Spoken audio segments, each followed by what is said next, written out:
जय राधा माधव कुंज बिहारी।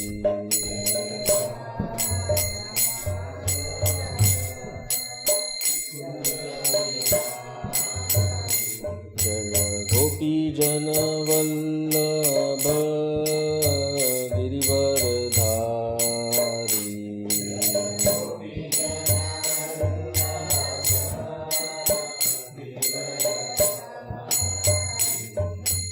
यशोदानंदन व्रज जन रंजन।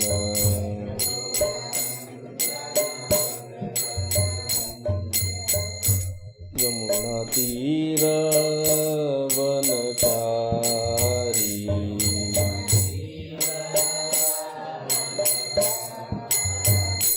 जय राधा माधव कुंज बिहारी।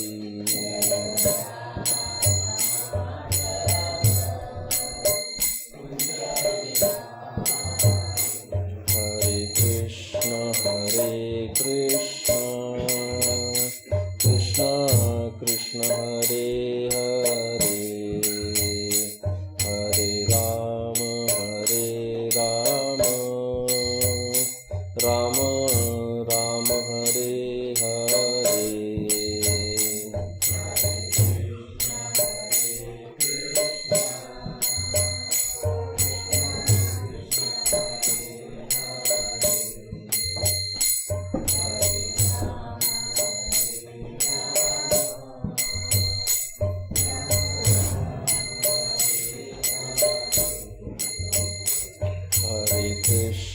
हरे कृष्ण कृष्ण कृष्ण हरे हरे, हरे राम राम राम हरे हरे।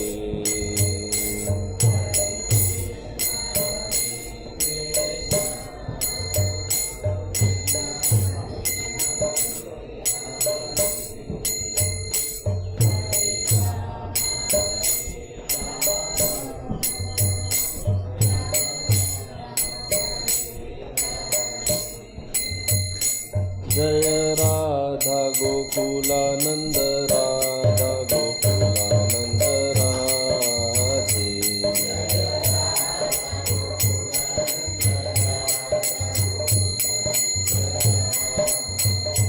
जय गौरनिताय गौरनिताय गौरनिताय जय गौरनिताय।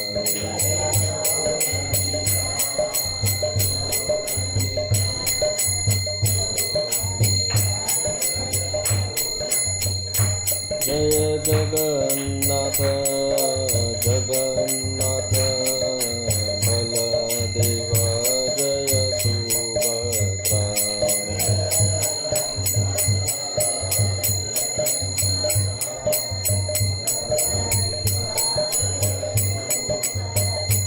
जय जय प्रभुपाद प्रभुपाद प्रभुपाद जय जय प्रभुपाद।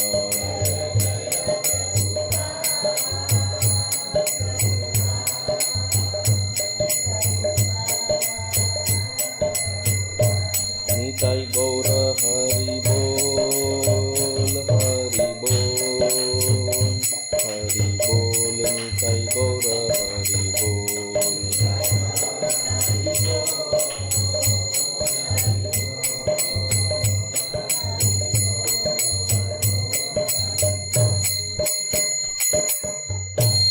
जय विष्णुपाद परमहंस परिव्राजकाचार्य स्तोत्र शत श्री श्रीमद अभय चरणारविंद भक्ति वेदांत स्वामी श्रील प्रभुपाद की जय। इस्कॉन बीबीटी संस्थापक आचार्य श्रील प्रभुपाद की जय।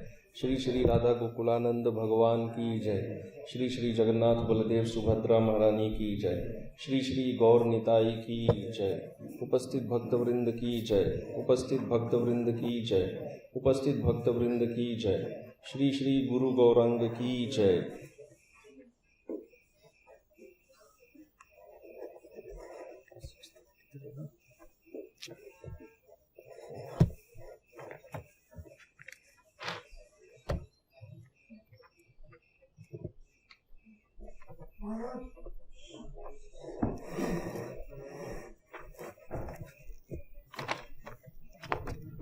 ग्रंथराज श्रीमद् भागवतम चतुर्थ स्कंद छठा अध्याय श्लोक क्रमांक 33।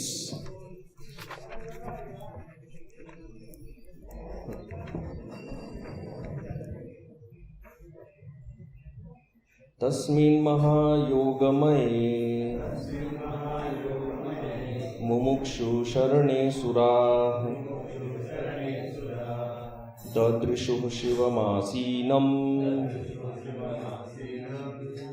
त्यक्तामर्षमिवान्तकम्। तस्मिन् महायोगमये मुमुक्षु शरणे सुराः ददृशुः शिवमासीनं त्यक्तामर्षमिवान्तकम्। तस्मिन् महायोगमये मुमुक्षु शरणे सुराः ददृशुः शिवमासीनं त्यक्तामर्षमिवान्तकम्।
तस्मिन् महायोगमये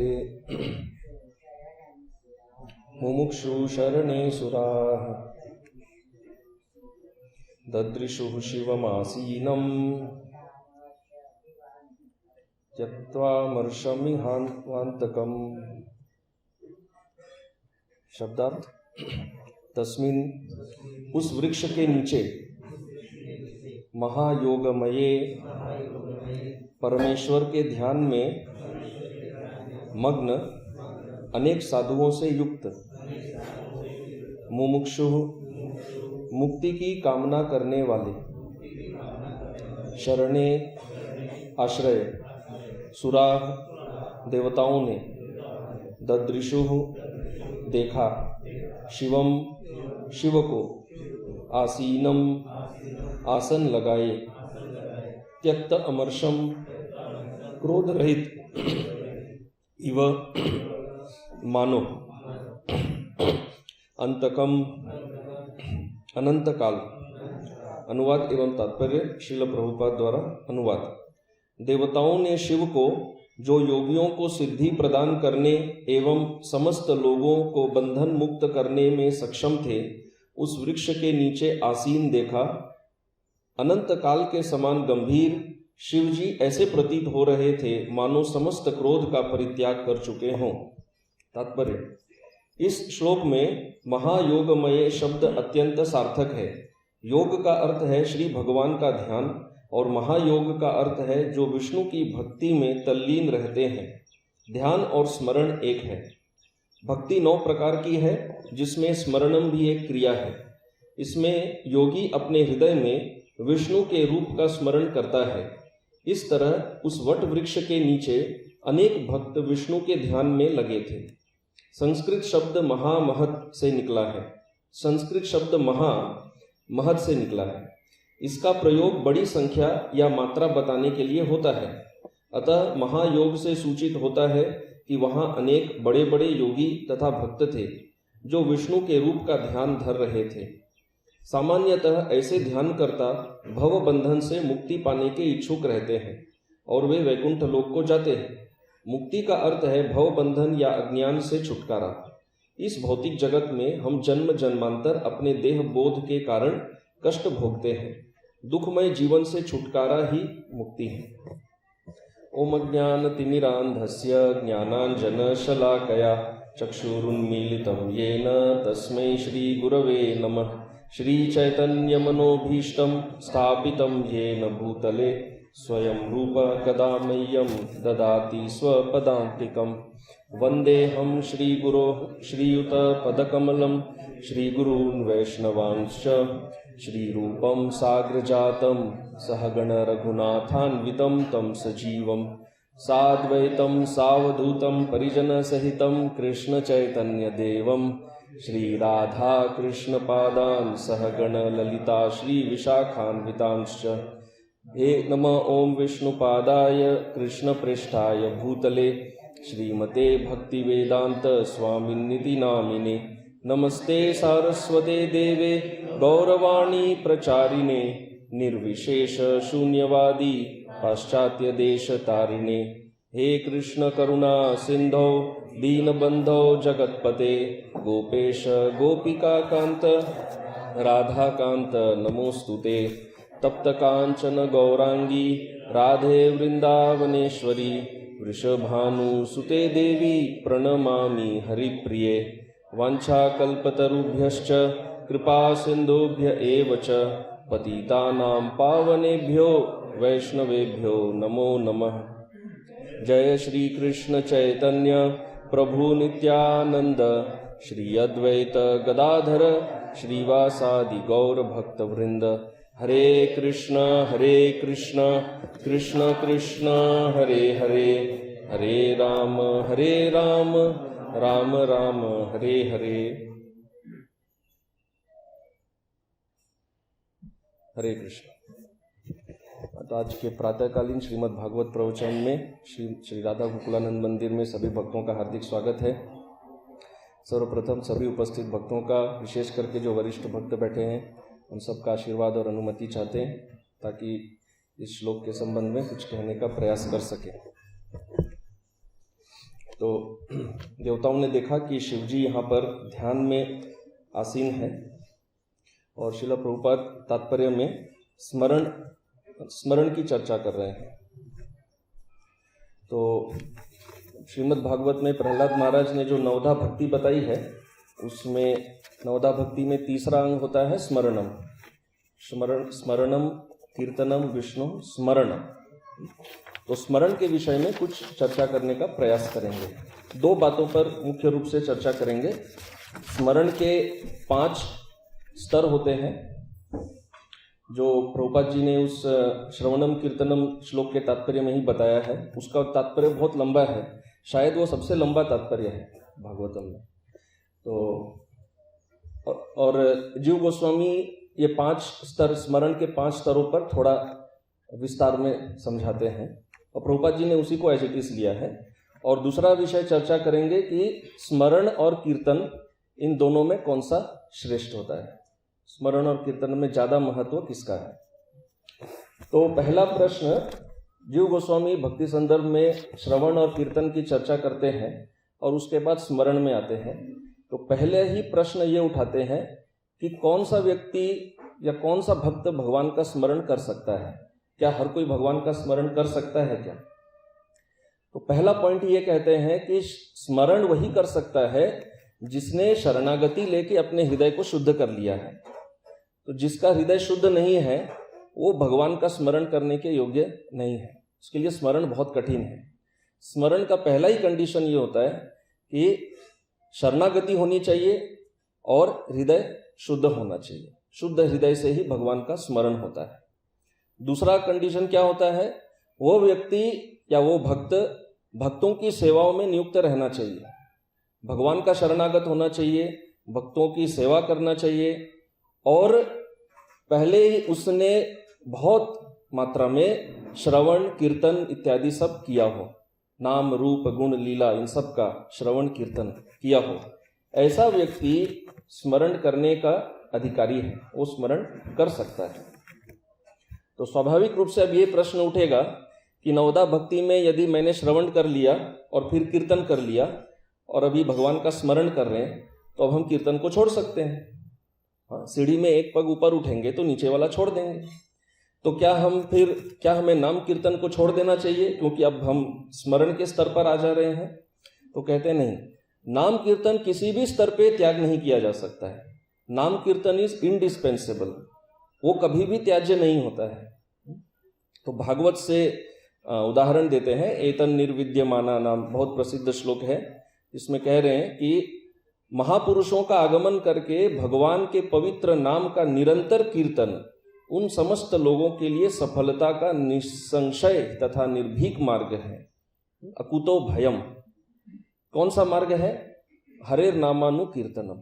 तो भगवान श्री हरि के नाम का कीर्तन प्रत्येक स्तर में ही करने योग्य है, वो कभी भी त्याज्य नहीं है। तो स्मरण की अवस्था में जाके कोई नाम कीर्तन को त्याग नहीं सकता है। तो स्मरण बहुत प्रकार के होते हैं और साधारण रूप से स्मरण का वो परिभाषा देते हैं, जो गोस्वामी परिभाषा देते हैं, मनसानुसंधानम, मन से भगवान का अनुसंधान करना। इंग्लिश में अनुसंधान को कहते हैं रिसर्च, और प्रभुपाद जी ने इंग्लिश अपना ओरिजिनल तात्पर्य में रिसर्च शब्द ही दिया है, to conduct research into the form of the lord. तो प्रभुपाद के जो वाक्य होते हैं बहुत यूनिक रहते हैं। रिसर्च, साधारण तौर पे रिसर्च को एनकरेज नहीं किया जाता, रिसर्च वगैरह नहीं करना है। जो भी शास्त्र में दिया है एज इट इज एक्सेप्ट कर लीजिए। लेकिन प्रभुपाद स्मरण के लिए कह रहे हैं conducting research into the worship of a particular form of the Lord. अनुसंधान, यही परिभाषा है, मनसानुसंधानम। तो अनुसंधान मतलब रिसर्च होता है। तो जैसे कीर्तन अलग अलग प्रकार के होते हैं, श्रवण अलग अलग प्रकार के होते हैं, स्मरण भी होता है।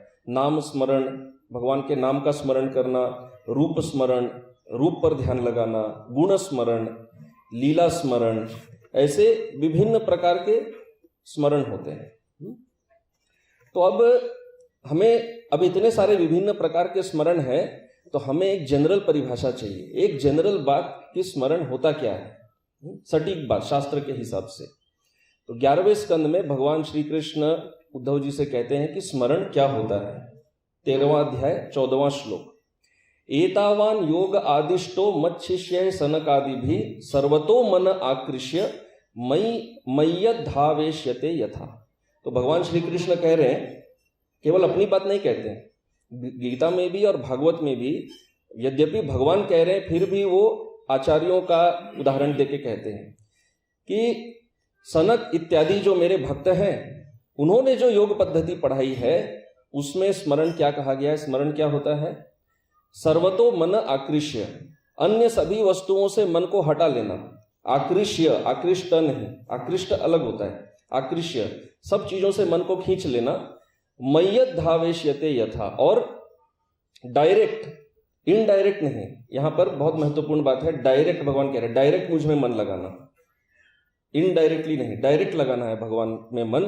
तो इसको स्मरण का जनरल जो है वो परिभाषा कहते हैं। मूल रूप से दो बातें, अन्य वस्तुओं से मन को खींच लेना और भगवान में मन को लगाना। तो अब समस्या क्या है स्मरण में? साधक के लिए एक ही समस्या है। स्मरण में जो नाम स्मरण में जो पहला कंडीशन लगाया है कि हृदय शुद्ध होना चाहिए, यही पहला समस्या आ जाता है। तो इसीलिए स्मरण करके परफेक्ट बनना बहुत कठिन है, क्योंकि स्मरण के बहुत स्ट्रिक्ट कंडीशन होते हैं। हृदय शुद्ध होना चाहिए, परंतु कीर्तन में ऐसा कुछ कंडीशन नहीं होता है। कीर्तन में तो पशु पक्षी भी नाच सकते हैं। चैतन्य महाप्रभु ने पशुओं को भी नचा दिया, परंतु पशुओं से भगवान ने स्मरण नहीं करवाया। महाप्रभु ने जंगल में पशुओं को स्मरण की पद्धति नहीं दी, परंतु कीर्तन में उनसे भी नचवा लिया भगवान ने। तो इसलिए जीव गोस्वामी कहते हैं स्मरण इसीलिए कीर्तन के जितना इफेक्टिव होता नहीं है, यदि साधक उस स्तर पर नहीं है तो, और जनरली उस स्तर पे नहीं होते हैं। तो अब स्मरण जब हम करते हैं भगवान का, कोई सिद्ध भक्त, कोई श्रेष्ठ भक्त भगवान का जब स्मरण करते हैं तो उसके क्या लाभ होते हैं? स्मरण के दो लाभ होते हैं, एक होता है मुख्य लाभ और एक होता है गौण, प्राइमरी एंड सेकेंडरी। प्राइमरी मुख्य लाभ क्या मिलता है? भक्ति, कृष्ण प्रेम। स्मरण करने का मुख्य लाभ यही है, कृष्ण प्रेम। और गौण लाभ क्या है? गौण लाभ है धन दौलत, मटेरियल फैसिलिटी वगैरह। तो उसके लिए प्रमाण देते हैं, और प्रमाण कौन है? प्रमाण है सुदामा। सुदामा का प्रमाण देते हैं। जीव गोस्वामी कहते हैं कि जब सुदामा की पत्नी उनसे बार बार आग्रह कर रही थी कि आप भगवान के पास जाइए, वो आपके मित्र हैं, आपके सखा है, वो आपकी सहायता करेंगे, तब सुदामा की पत्नी एक बहुत महत्वपूर्ण श्लोक कहती है कि भगवान का स्मरण करने का क्या लाभ होता है। तो वो कहती है, स्मरतः पाद कमलम आत्मा नाम अपि यच्छति किम नवर्थ कामान भजतो नात्य भीष्टान जगत गुरु, कि हे स्वामी, भगवान श्री कृष्ण का जो स्मरण है वो कितना महत्वपूर्ण है, कितना लाभदायक है। वो कह रही हैं कि स्मरतः पाद कमलम आत्मा नाम अपि, यदि कोई भगवान के चरण कमल का स्मरण करता है, पाद कमल, भगवान के चरण कमल का कोई स्मरण करता है तो भगवान क्या देते हैं, आत्मा नाम अपि। उसका प्राइमरी रिजल्ट है, जो भगवान के चरण कमल का स्मरण करता है आत्मा नाम अपि, भगवान स्वयं को दे देते हैं। यह है मुख्य लाभ स्मरण का। और फिर कहते हैं किम नवर्थ कामान भजतो, और जो बाकी भोग इत्यादि है उनका तो हम क्या कहें, वो तो भक्त लोग चाहते नहीं है, फिर वो तो देंगे ही, उसका और क्या कहना है। नात्य भीष्टान जगत गुरु, कि वो तो जगत गुरु हैं, ऐसी वस्तुएं तो वो देंगे ही जो भक्त लोग नहीं चाहते हैं, जैसे धन दौलत इत्यादि। मुख्य लाभ क्या है कि वो अपने आप को ही देते हैं, तो बाकी सुख सुविधाओं के बारे में मैं और क्या कहूं, तो आप जाने में क्यों हिचकिचा रहे हैं। तो ये स्मरण के 2 लाभ हैं। तो स्मरण के 5 स्तर होते हैं, उन 5 स्तरों का चर्चा करेंगे। प्रभुपाद जी ने तात्पर्य में दिया है 7वां स्कंद 5वां अध्याय श्लोक 23 और 24, श्रवणम कीर्तनम विष्णु स्मरणम पाद सेवनम, उसमें तो प्रभुपाद ने एक एक अंग को लेके उसके ऊपर विस्तार में समझाया है। तो स्मरण का जो पहला स्तर है, स्मरण के पहले स्तर को स्मरण ही कहते हैं, उसका पहला स्तर भी उसके अंदर स्मरण होता है, पहला स्तर। और ये सबसे साधारण रूप का स्मरण होता है, सबसे साधारण स्मरण। साधारण स्मरण अर्थात क्या, तो जीव गोस्वामी परिभाषा देते हैं, यत् किंचित अनुसंधानम स्मरणम, अर्थात किसी भी प्रकार से भगवान के बारे में कुछ भी जानना, कुछ भी समझना, ध्यान करना, ये न के न प्रकारेण, किसी भी प्रकार से भगवान के बारे में जानना, तो ये होता है स्मरण। ये पहला स्तर होता है स्मरण का। तो पहले स्तर में वो भक्त जो है वो अन्य चीजों में आसक्त हो सकता है, वो हो सकता है नित्य स्मरण ना करे, अल्प समय के लिए ही कर रहा है, परंतु ये न के न प्रकारेण, किसी तरह से उसको भगवान का स्मरण हो रहा है। जैसे उदाहरण दिया जाता है कि यदि कोई भक्त के माथे पर तिलक देखता है तो उसको भगवान विष्णु का स्मरण होता है। तो ये इस प्रकार का स्मरण है, पहला स्मरण, कोई भी माध्यम से भगवान के बारे में जानना। तो नारद पुराण से जीव गोस्वामी प्रमाण देते हैं, ये न केनापि उपायेन स्मृतो नारायणो अव्ययः, कि नारायण जो है वो अव्यय है, वो कभी नष्ट नहीं होते। ये न केना, किसी भी प्रकार से नारायण की स्मृति होना। अपि पातक युक्तस्य प्रसन्न स्यान्न न संशय, एक पापी से पापी व्यक्ति भी किसी भी माध्यम से नारायण यदि उसकी स्मृति में आए तो वो प्रसन्न हो जाए। पाप जो है वो क्या देता है, दुख देता है हृदय में, परंतु पापी व्यक्ति भी नारायण का अल्प क्षण के लिए भी स्मरण करे कोई भी माध्यम से तो वह प्रसन्न हो जाए। तो ये पहला स्तर होता है, किसी भी तरीके से भगवान को ध्यान कर लेना, ये पहला स्तर स्मरण। दूसरा स्तर जो होता है उसे कहते हैं धारणा। धारणा अर्थात अंग्रेजी में कहेंगे कंसंट्रेशन। तो ये और बेहतर, अधिक स्टैंडर्ड वाला स्मरण है। जो पहला स्तर था स्मरण का, उसमें भौतिक वस्तुओं से मन को आकृष्ट नहीं किए थे, हटाए नहीं थे। कोई पापी व्यक्ति वो तो भौतिक वस्तु में ही लिप्त रहता है, परंतु उसके स्मृति में भी भगवान नारायण यदि आते हैं तो वो भी स्मरण किया है, परंतु वो पहले स्तर पे है। दूसरा स्तर जो होता है उसमें भौतिक वस्तुओं से मन को खींचना पड़ता है, ये दूसरा स्तर है धारणा, कॉन्सेंट्रेशन। तो इसका परिभाषा जीव गोस्वामी लिखते हैं, सर्वतः चित्तम आकृष्य, सभी चीजों से चित्त को खींच लेना, सामान्याकारेण मनोधारणम धारणा, और सामान्य रूप से भगवान के ऊपर ध्यान लगाना, भगवान में मन को लगाना। लेकिन पहले क्या करना, पहले बाकी वस्तुओं से मन को खींचना। ये सेकंड स्टेज ही कठिन स्टेज हो जाता है। भगवान का ध्यान लेने कोई भी बोले हमें कोई प्रॉब्लम नहीं है, प्रॉब्लम क्या है, आसक्तियों को छोड़ के भगवान पर ध्यान करना, ये कठिन हो जाता है। तो 11वें स्कंद में भगवान श्री कृष्ण इस दूसरे स्तर के को समझाते हैं। दूसरा स्तर क्या है? भगवत गीता के जैसा ही श्लोक कहते हैं, विषयान ध्यायतश्चित्तम विषयेषु विसज्जते, कि जो विषयी व्यक्ति होता है उसका ध्यान किस में मग्न रहता है? विषयों में। विषयान ध्यायतश्चित्तम विषयेषु, जो विषय वस्तुओं का ध्यान करता है उसका चित्त विषयों में ही मग्न हो जाता है। माम अनुस्मरतश्चित्तम, और जो मेरा ध्यान करता है, मयि एव प्रविलीयते, वो मुझ में लीन हो जाता है, मुझ में मग्न होता है। तो जिसका ध्यान करेंगे चित्त उसी में समा जाएगा। परस्त्री में ध्यान करेंगे, परस्त्री में चित्त समाएगा, और भगवान में ध्यान करेंगे तो चित्त भगवान में समाएगा। तो ये भगवान श्री कृष्ण दूसरे स्तर का स्मरण उद्धव जी को समझाते हैं। अब इसके आगे आता है तीसरा। तो जो दूसरा स्तर का स्मरण था उसमें भगवान के ऊपर जनरल वे में ध्यान किया जाता है कि भाई मैं भगवान का दास हूं इत्यादि ऐसे, परंतु भगवान में डिटेल में नहीं जाते। तो तीसरा होता है स्तर स्मरण धारणा, उसके ऊपर तीसरा होता है ध्यान, मेडिटेशन। ध्यान में क्या होता है? ध्यान में भगवान के रूप, भगवान का नाम, भगवान के गुण, इनके ऊपर विशेष रूप से चिंतन किया जाता है, तब ये ध्यान स्तर हो जाता है। तीसरा एक एक करके ऐसे ऊपर जाते हैं। तो जीव गोस्वामी लिखते हैं, विशेषतो रूपादि विचिंतनम ध्यानम, विशेष रूप से भगवान के रूप के ऊपर ध्यान करना। रूप आदि, आदि अर्थात नाम, गुण, लीला इत्यादि, तो इसको ध्यान का स्तर कहते हैं। और ध्यान के स्तर में विषय वस्तुओं पे ध्यान देने का तो सवाल ही नहीं है, वो तो दूसरे स्तर में ही चला गया है, उससे ध्यान पहले ही हटा लिए हैं। अभी डिटेल में भगवान के ऊपर ध्यान किया जाता है। तो ये होता है तीसरा स्तर। अब इसके बाद आता है चौथा स्तर। चौथा स्तर प्रभुपाद जी लिखते हैं, प्रभुपाद ने एज इट इज यही बात लिया है जीव गोस्वामी से। चौथा स्तर को कहते हैं ध्रुवानुस्मृति। ध्रुवानुस्मृति में क्या होता है? जो स्मरण होता है भगवान का वो कांस्टेंट हो जाता है, नित्य, रुकता नहीं है।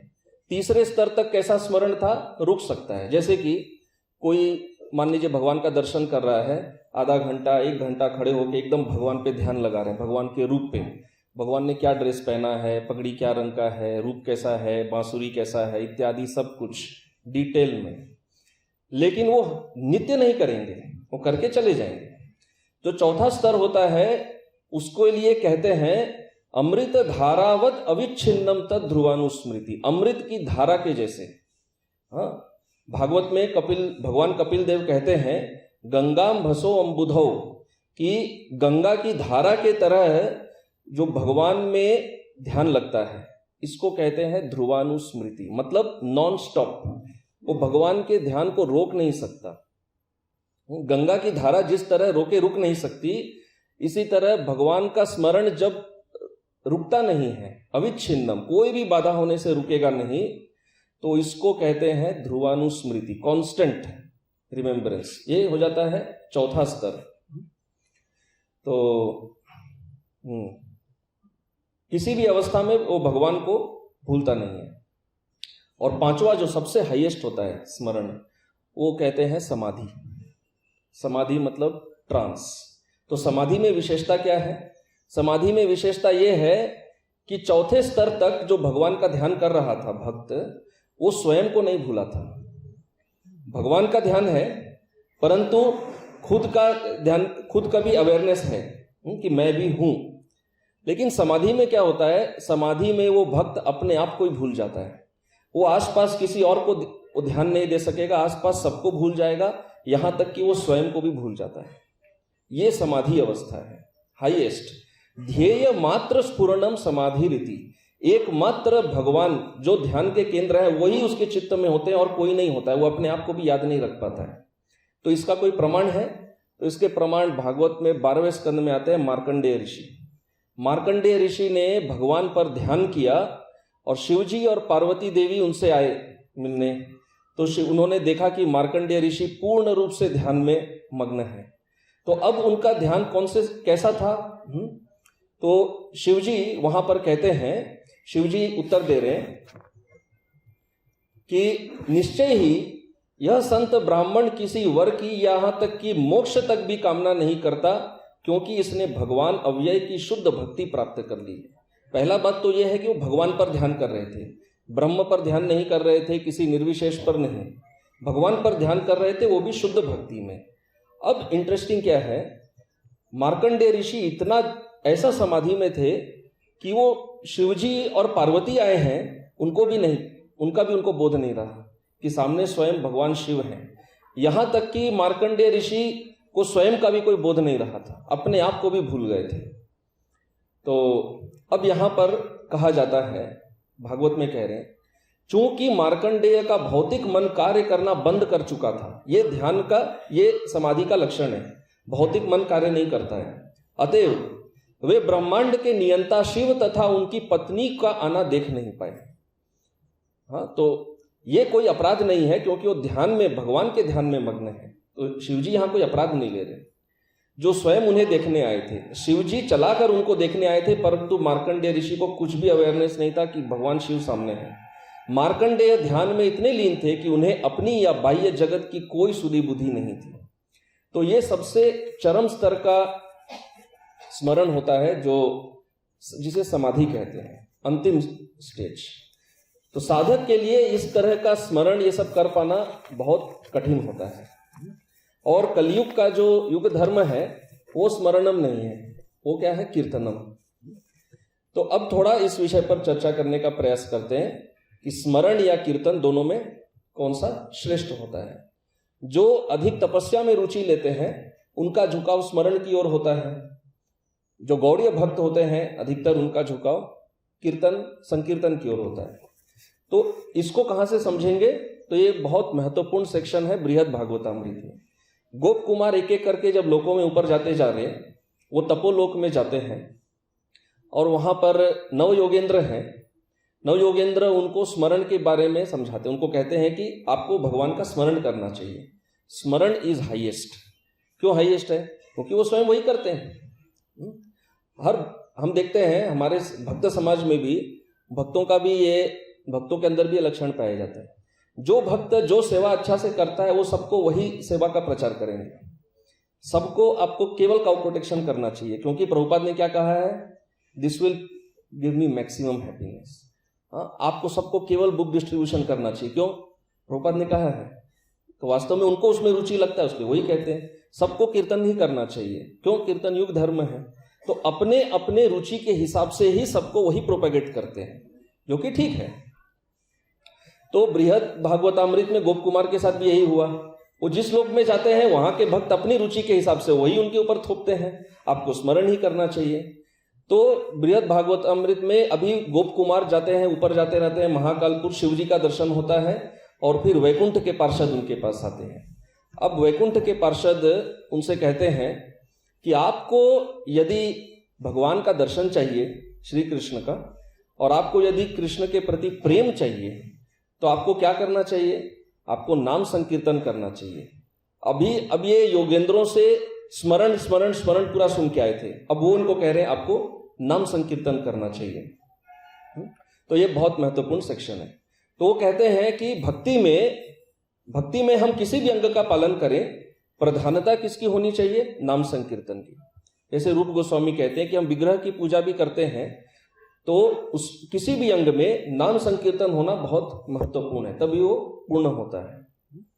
यदि आप नाम संकीर्तन करेंगे तो वो वैकुंठवासी इनको गोप कुमार को कहते हैं आपको प्रेम प्राप्त हो जाएगा, और जब आपको प्रेम प्राप्त होगा तो आपको वैकुंठ में भगवान के साक्षात दर्शन भी प्राप्त हो जाएंगे। तो नाम संकीर्तन की ऐसी महिमा है।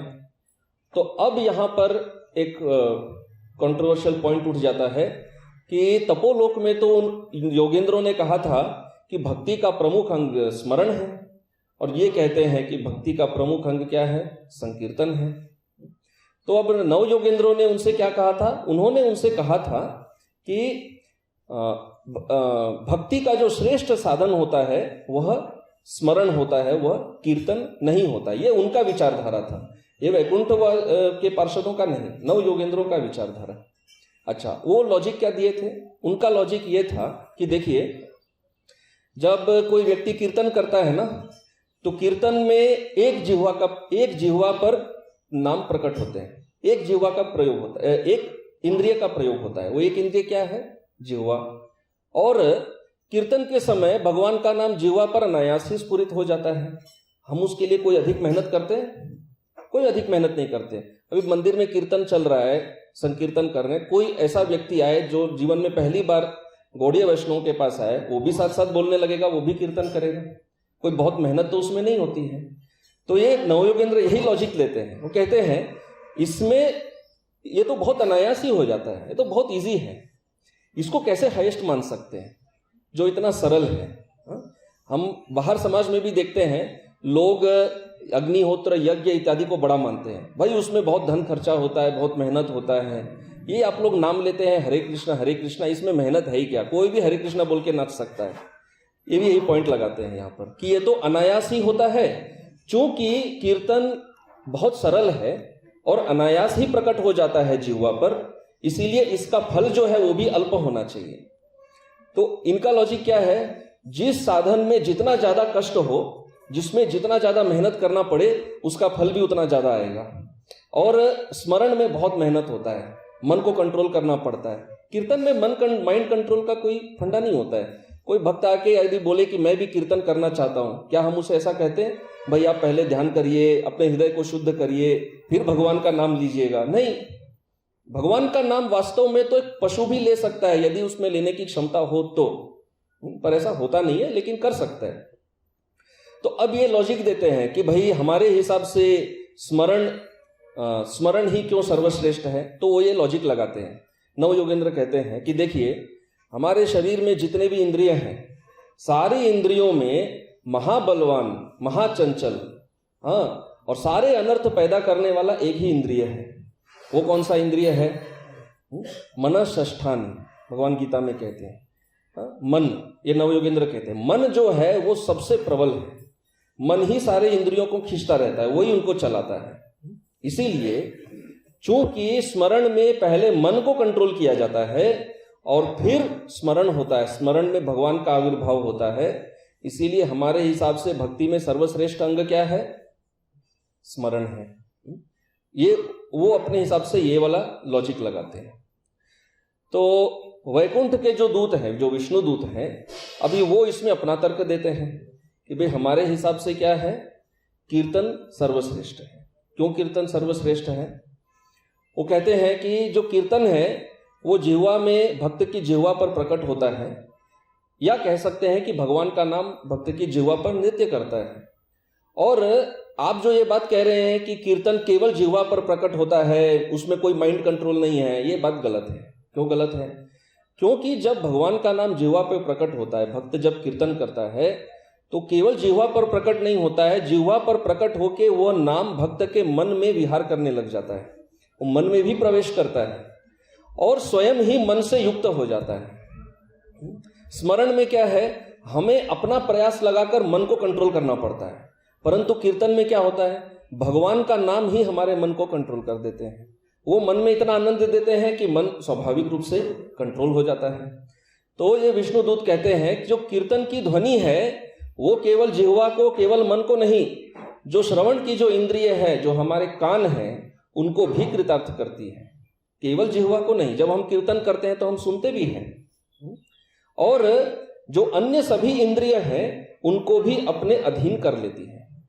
तो हम सबका ये अनुभव रहेगा कि जब बहुत जोर एकदम कीर्तन चल रहा है, कोई यात्रा वगैरह में, कम से कम कीर्तन में जब नाचते हैं, कीर्तन करते हैं, तब तक कोई भी इंद्रिय हमको किधर इधर उधर खींचता नहीं है, कम से कम उस समय के लिए नहीं होता है। तो ये इनका यही पॉइंट है।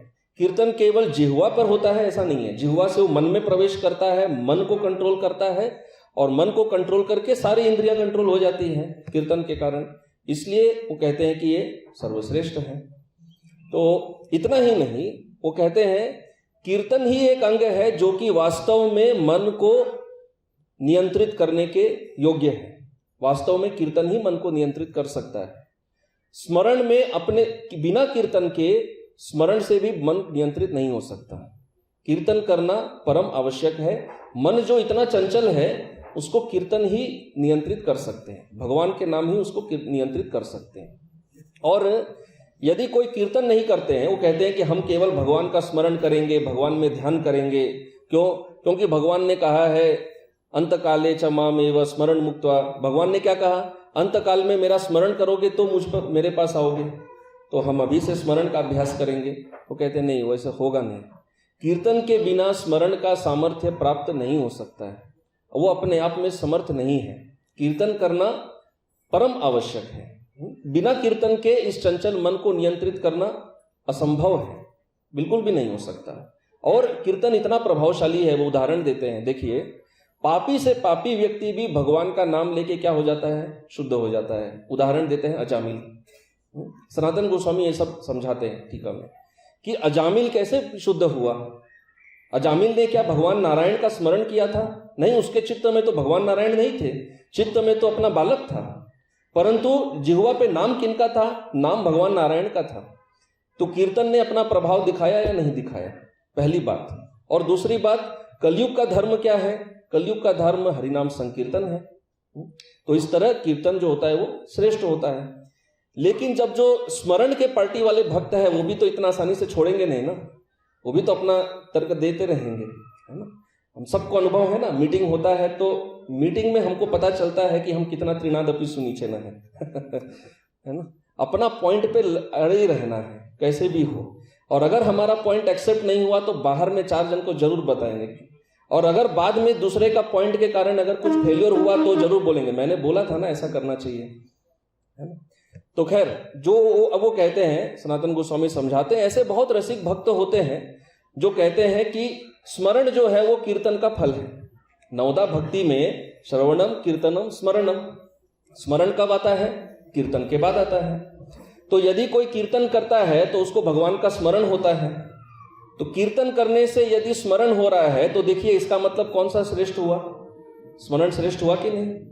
कीर्तन से स्मरण, कीर्तन का फल जो हुआ वो क्या प्राप्त हुआ? स्मरण प्राप्त हुआ।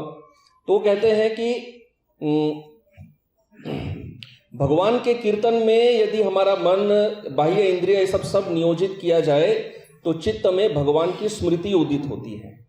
तो वो कह रहे हैं देखिए, कीर्तन तो आपका माध्यम है, लेकिन रिजल्ट आपको क्या मिल रहा है कीर्तन करके? स्मरण हो रहा है कि नहीं? तो स्मरण ही हाईएस्ट हुआ कि नहीं हुआ? बिल्कुल हाईएस्ट हुआ। ये वो अपना लॉजिक दे रहे हैं जो स्मरण का पार्टी वाले जो भक्त हैं। और इतना ही नहीं, वो कहते हैं कि स्मरण जो है वो कीर्तन का फल है। और आप जो कहते हैं कि कलयुग में हरिनाम संकीर्तन यही सर्वश्रेष्ठ है, वो तो ये काल के प्रभाव के कारण है। वास्तव में सर्वश्रेष्ठ तो स्मरण है, लेकिन अब आपका ये कलयुग है ही ऐसा, कलयुग में लोग स्मरण नहीं कर सकते ना, तो इसमें स्मरण का क्या दोष है? लोग कलयुग में स्मरण नहीं कर सकते तो क्या स्मरण सर्वश्रेष्ठ नहीं है? सर्वश्रेष्ठ तो स्मरण ही है। ये तो काल का प्रभाव है कि लोग वो कर नहीं पाते हैं, कीर्तन ही करना पड़ता है। परंतु हाईएस्ट क्या है? हाईएस्ट तो स्मरण ही है। तो अब सनातन गोस्वामी समझाते हैं, हाँ इस बात में तर्क तो है, क्योंकि ये कोई ऐरा गैरा कोई व्यक्ति नहीं कर रहा है, बहुत पहुंचे हुए भक्त ऐसी बात कह रहे हैं। वो कह रहे हैं ये बात सत्य है, ठीक है, मानते हैं कि स्मरण सर्वश्रेष्ठ है, लेकिन किस प्रकार का स्मरण सर्वश्रेष्ठ होता है? जो भक्त पूर्ण रूप से ध्यान कर सके भगवान पर, अपने चित्त को भौतिक वस्तुओं से हटाकर पूर्ण रूप में यदि कोई भगवान में ध्यान मग्न हो जाए, तो ऐसे भक्त के लिए ठीक है, हम मानते हैं कि स्मरण सर्वश्रेष्ठ है। परंतु साधारणतः क्या होता है, लोग इतना ही स्मरण कर पाते हैं। भक्त क्या स्मरण करते हैं कि ये भगवान है, मैं भगवान का दास हूं। क्या हम लोग 1-1 घंटा भगवान के रूप पर ध्यान लगा सकते हैं? 1 घंटा, 2 घंटा, 3 घंटा भगवान का चरण कैसा है, भगवान की नाभि कैसी है, हम लोग श्लोक पढ़ते हैं, कुंती महारानी के श्लोक इत्यादि हम लोग उच्चारण कर लेते हैं, हो जाता है ना। नमः पंकज नाभाय, तो अभी भगवान की नाभि पर हम 1 घंटा स्मरण करेंगे? नहीं, हमने श्लोक बोल दिया, हमने समझा भी दिया, प्रवचन में हो गया, परंतु हम समझा भी रहे, परंतु हमारा ध्यान उसमें केंद्रित रह नहीं सकता। तो बोलते यदि कोई भक्त ऐसा ध्यान कर सके तो उसके लिए मैं मानता हूं कि हाँ ठीक है, ध्यान जो है वो सर्वश्रेष्ठ उसके लिए है।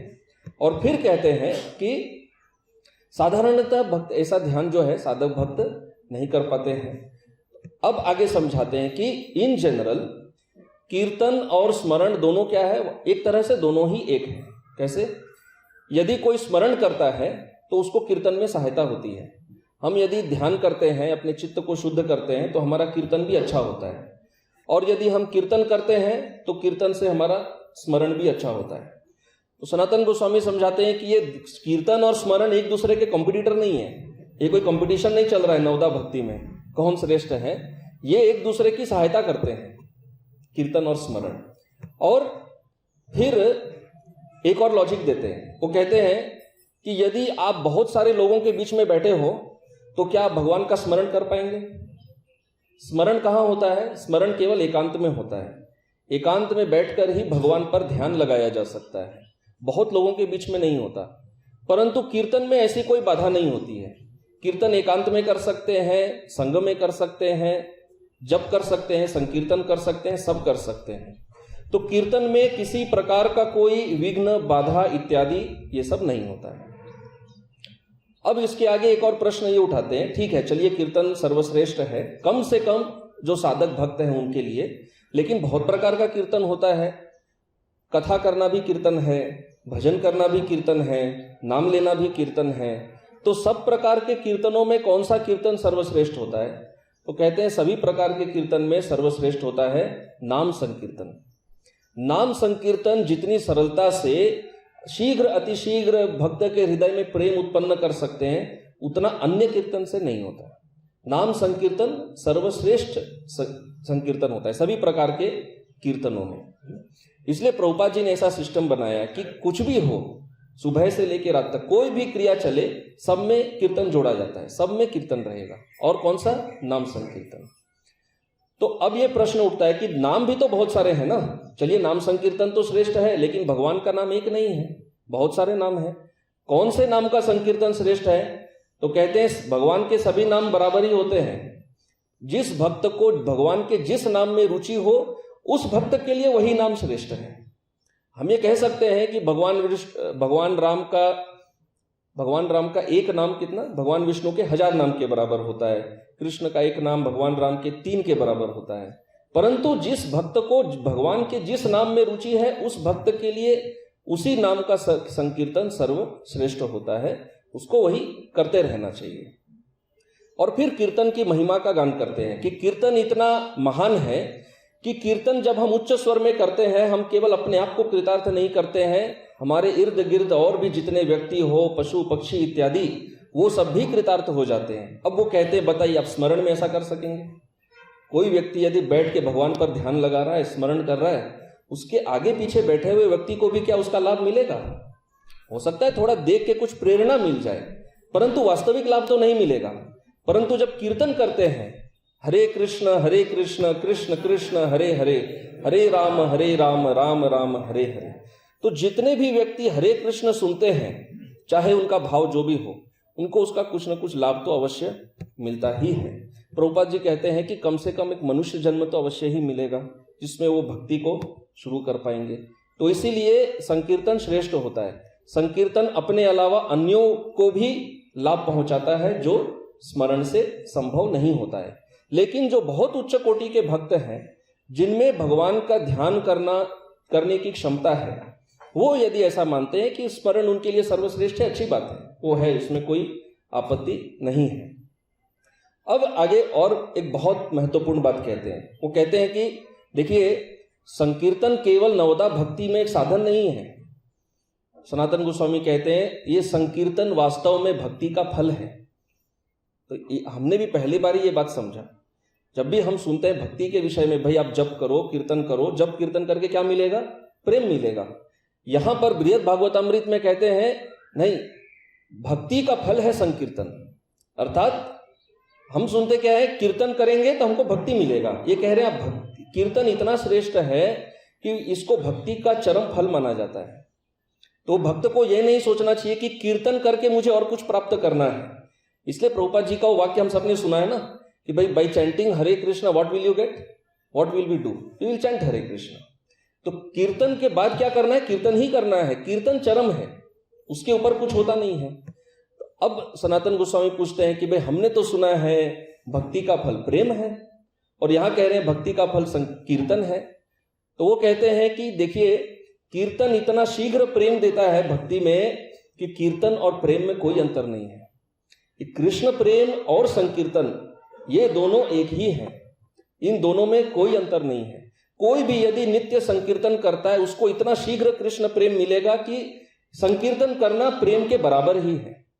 इसमें कोई, दोनों में कोई विरोधाभास है नहीं। तो इसीलिए कीर्तन को भक्ति का फल मानना चाहिए। तो अंत में एक बात यहां पर कह के विराम देंगे।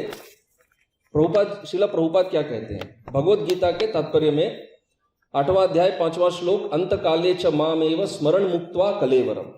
तो यहां पर भगवान कह रहे हैं कि भाई अंतकाल में जो मेरा स्मरण करे। लेकिन प्रभुपाद यहां क्या लिख रहे हैं? ठीक वही बात जो हमने आज आचार्यों से चर्चा की। प्रभुपाद लिख रहे हैं, स्मरण शब्द महत्वपूर्ण है। श्री कृष्ण का स्मरण उस अशुद्ध जीव से नहीं हो सकता जिसने भक्ति में रहकर कृष्ण भावनामृत का अभ्यास नहीं किया। यही पॉइंट से हमने स्टार्ट किया था कि स्मरण का पहला कंडीशन ही क्या होता है? हृदय शुद्ध होना चाहिए। और ये स्मरण के लिए ही भगवान कह रहे हैं, और प्रभुपाद यहाँ कह रहे हैं कि ऐसा व्यक्ति जिसका हृदय शुद्ध नहीं है उसके लिए स्मरण हो ही नहीं सकता। तो वो करे तो क्या करे? हृदय शुद्ध है नहीं, और आप बोलते हैं हृदय शुद्ध होगा तो ही स्मरण होगा, तो अब क्या करना चाहिए? तो श्रील प्रभुपाद कह रहे हैं कि जीवन में यदि अंत में सफलता वांछनीय है तो कृष्ण का स्मरण करना अनिवार्य है।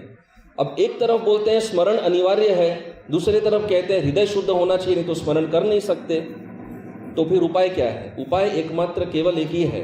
अतः मनुष्य को निरंतर हरे कृष्ण कृष्ण कृष्ण हरे हरे, हरे राम राम राम हरे हरे, इस महामंत्र का जप करना चाहिए। प्रभुपाद जी यहाँ पर वही पॉइंट ला रहे हैं कि साधक के लिए एक ही चीज संभव है, वो क्या है? हरिनाम संकीर्तन।